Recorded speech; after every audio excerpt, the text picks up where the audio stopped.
डोंबिवली जवळील कल्याण शीळ मार्गालगत दावडी येथील Saint John शाळेसमोरील भागात डॉक्टर बाबासाहेब आंबेडकर यांच्या नातेवाईकांच्या नावावर असलेल्या भूखंडावर भूमाफियांनी 7 मजली इमारत उभी केली आहे। या जमिनीच्या सातबारावर डॉक्टर बाबासाहेब आंबेडकर यांचे नातू प्रकाश आंबेडकर, आनंदराज आंबेडकर यांच्यासह आणखीन 2 नावे आहेत।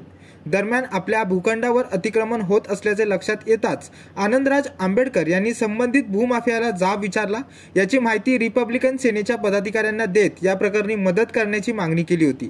यानंतर रिपब्लिकन सेनेचे पदाधिकारी आनंद नवसागरे यांनी या प्रकरणातील पालिका प्रशासनाकडे तक्रार करत हे अनधिकृत बांधकाम तोडण्याची मागणी केली होती।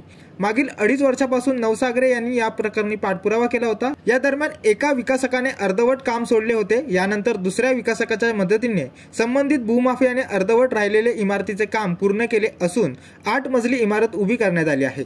दरम्यान या प्रकरणी महसूल विभागासह पालिका प्रशासनाकडे सातत्याने पाठपुरावा केल्यानंतर आता पालिका प्रशासनाच्या वतीने आय प्रभागाचे अधीक्षक नितीन चौधरी यांनी विकासक ललित महाजन यांच्यासह भूमाफिया विरोधात मानपाडा पोलीस ठाण्यात तक्रार दाखल केली असून संबंधित प्रकरणी पोलिसांनी MRTP अंतर्गत गुन्हा दाखल केला आहे।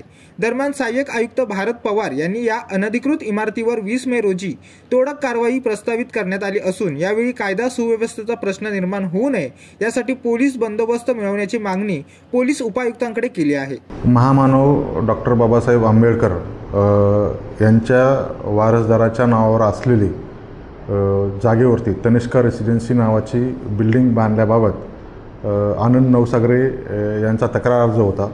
त्यानुसार त्या तक्रारीची पाहणी करून ते अनधिकृत बांधकाम जे आहे G+8 G+8 असलेली बिल्डिंग अनधिकृत घोषित करण्यात आलेली आहे।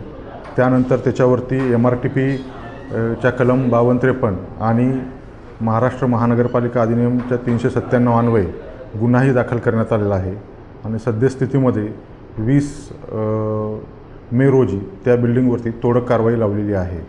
Bureau report Janshakti Dombivli.